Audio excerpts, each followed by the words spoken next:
ଦେଖନ୍ତୁ ସାଙ୍ଗମାନେ, ମୋ ପଛରେ ଟ୍ରେନ ଯାଉଛି। ଇଏ ଟ୍ରେନ ହଉଛି ବର୍ତ୍ତମାନ କୋଉ ଟ୍ରେନ ତ ଜାଣି ହଉନି। ଏଇଟା ବନ୍ଦେ ଭାରତ ଗଲା ଭାଇ ମାନେ। ଦେଖନ୍ତୁ ଏଇଟା ବନ୍ଦେ ଭାରତ ଯାଉଛି।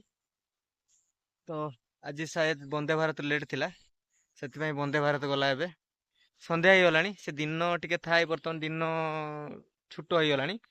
ତ ତେଣୁ ବର୍ତ୍ତମାନ ଗଲା। ତ ଭାଇ ମାନେ ଭିଡିଓ କ୍ୱାଲିଟି ଟିକେ ଭଲ ଆସିବନି, କାହିଁକି ନା ବର୍ତ୍ତମାନ ସଞ୍ଜ ହେଇଗଲାଣି। ୟୁଟ୍ୟୁବ ଆଉ ଫେସବୁକ୍ ଭାଇ ଦୁଇଟା ସାରାରେ ମୋ ଚ୍ୟାନେଲ ଅଛି। ତ ଯଦି ଫେସବୁକ୍ ଚ୍ୟାନେଲକୁ ଯାଉଛନ୍ତି ପେଜକୁ, ତ ଫଲୋ କରିବା ପାଇଁ ଜମା ଭୁଲିବେନି। ଆଉ ଯଦି ୟୁଟ୍ୟୁବ ଦେଖୁଛନ୍ତି, ପ୍ଲିଜ୍ ଭାଇ ସବସ୍କ୍ରାଇବ୍ ନିହାତି କରିଦେବେ। ଯଦି ସବସ୍କ୍ରାଇବ୍ କରିଦେବେ ମୋତେ ଭଲ ଲାଗିବ। ମୁଁ ଆପଣଙ୍କର ଗୋଟେ ଛୋଟ ଭାଇ, ଛୋଟ ଛୋଟ କଣ୍ଟେଣ୍ଟ ବନଉଛି। ମୁଁ ଜାଣିନି ଆପଣମାନଙ୍କୁ ମୁଁ ଖୁସି ଦେଇପାରୁଛି କି ନାହିଁ। ଯଦି ମୋ ତରଫରୁ କିଛି ଭୁଲ ହେଇଯାଉଛି, ତ ଆପଣମାନେ ସେ ଭୁଲଟାକୁ କୁହନ୍ତୁ। ମୁଁ ସେଟାକୁ ଚେଷ୍ଟା କରିବି ସେ ଭୁଲଟାକୁ ଠିକ୍ କରିବା ପାଇଁ, କାରଣ ମଣିଷ ଜୀବନରେ ତ ସମସ୍ତେ ଭୁଲ କରନ୍ତି। ତ ମୁଁ ବି ଯଦି କିଛି ଭୁଲ କରିଦେଇଛି ଆପଣଙ୍କ ପାଖରେ, ତାହେଲେ ସେଥିପାଇଁ ସରି। ପ୍ଲିଜ୍ ଭାଇ ଲାଇକ୍ ସେୟାର ସବସ୍କ୍ରାଇବ୍ ନିହାତି କରିବା ପାଇଁ ଭୁଲିବେନି। ରହିଲି, ଜୟ ଜଗନ୍ନାଥ।